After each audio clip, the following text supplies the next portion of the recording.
Сәлеметсіңдер ме балалар? Бұл 2 сынып математика сабағы. Бүгін бізде 1 сабақ. 2 таңбалы сандардың құрылуы, ондықтармен санау. Бүгінгі сабақта сен 2 таңбалы сандар қалай құрылатынын үйренесің. Менің арнамды жоғалтып алмас үшін, менің арнама тіркеліп, лүпілді басып, қоңырауды басуды ұмытпа. Күнделікті тапсырмаларды бірге орындайық. Нөмірі 1 есеп. Натурал сандар дегеніміз не? 1 сыныпта алған біліміңді есіңе түсір. Натурал сандар дегеніміз өсу ретімен орналасқан барлық натурал сандар жиыны.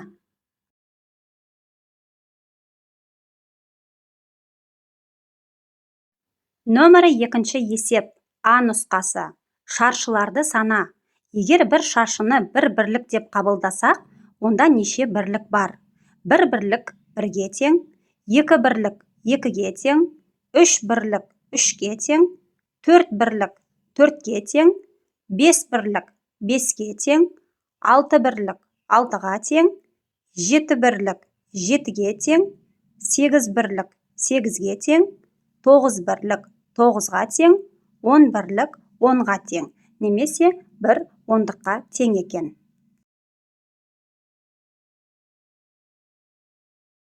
Ә нұсқасы.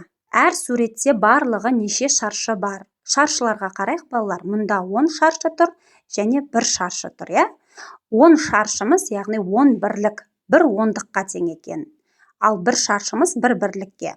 Сонда 1 ондыққа 1 бірлікті қосатын болсақ, 11-ге тең болады екен. Мұнда да 10 шаршымыз 10 бірлікке тең, 1 ондыққа тең. Және 2 шаршымыз 2 бірлікке тең. 1 ондыққа 2 бірлікті қосатын болсақ, 12-ге тең болады екен. Б нұсқасы. Шаршыларды ондықтармен сана. Мұнда мына қатарда 1 ондық. 1 ондығымыз 10-ға тең екен. Одан кейін оған 1 ондықты қосатын болсақ, 2 ондық. 2 ондығымыз 20-ға тең. 3 ондығымыз 30-ға тең. 4 ондығымыз 40-ға тең. 5 ондығымыз 50-ге тең. 6 ондығымыз 60-ға тең екен.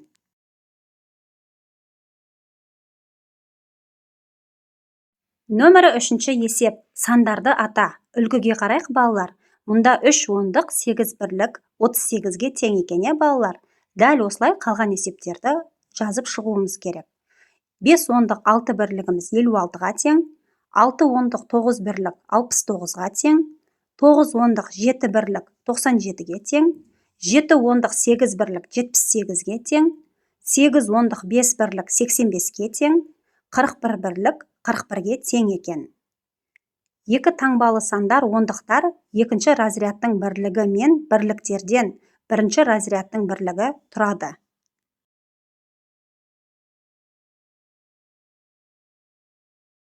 Екі таңбалы сандарды солдан оңға қарай оқиды. Алдымен санның ондықтары, содан соң бірліктері аталады. Нөмірі 4 есеп. Әр суретте қанша зат бар?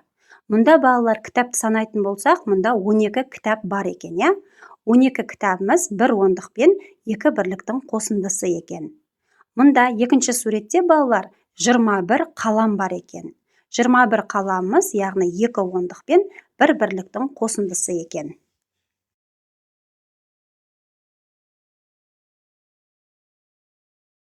Нөмірі 5 есеп. А нұсқасы. 20-дан бастап 40-қа дейін бір-бірден қоса отырып сана.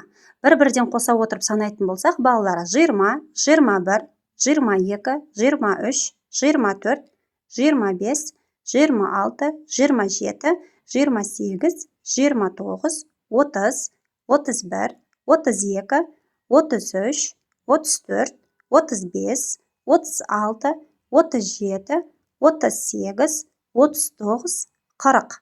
Ә нұсқасы. 30-дан бастап 10-ға дейін бір-бірден азайта отырып сана.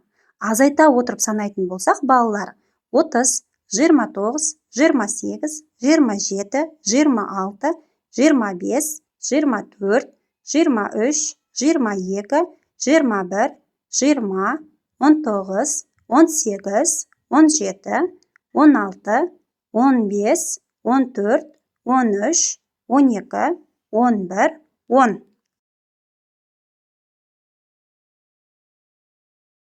Нөмірі 6 есеп. Қалып қойған сандарды ата. А нұсқасы бойынша 50 бірлігіміз 50-ге тең, 51 бірлігіміз 51-ге тең, 52 бірлігіміз 52-ге тең, 53 бірлігіміз 53-ге тең, 54 бірлігіміз 54-ге тең, 55 бірлігіміз 55-ге тең, 56 бірлігіміз 56-ға тең, 57 бірлік 57-ге тең, 58 бірлік 58-ге тең, 59 бірлік 59-ға тең, 60 бірлік 60-ға тең, 61 бірлік 61-ге тең, 62 бірлік 62-ге тең, 63 бірлік 63-ге тең, 64 бірлігіміз 64-ге тең, 65 бірлік 65-ге тең, 66 бірлік 66-ға тең, 67 бірлік 67-ге тең, 68 бірлік 68-ге тең, 69 бірлік 69-ға тең, 70 бірлік 70-ге тең екен балалар. Қалып қойған сандарды біз атап шықтық, А нұсқасы бойынша. Ә нұсқасы 10 ондық 100-ге тең, 9 ондық 90-ға тең, 8 ондық 80-ге тең, 7 ондық 70-ге тең, 6 ондық 60-ға тең, 5 ондық 50-ге тең, 4 ондық 40-ға тең, 3 ондық 30-ға тең, 2 ондық 20-ға тең, 1 ондық 10-ға тең екен.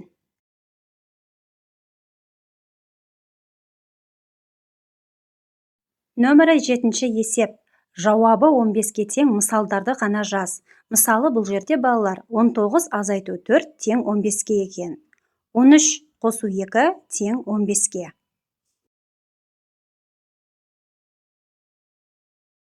Нөмірі 8 есеп. 70-тен 80-ге дейінгі сандарды өсу ретімен жаз. 70, 71, 72, 73, 74, 75, 76, 77, 78, 79, 80. 40-тан 30-ға дейінгі сандарды кему ретімен жаз. 40, 39, 38, 37, 36, 35, 34, 33, 32, 31, 30.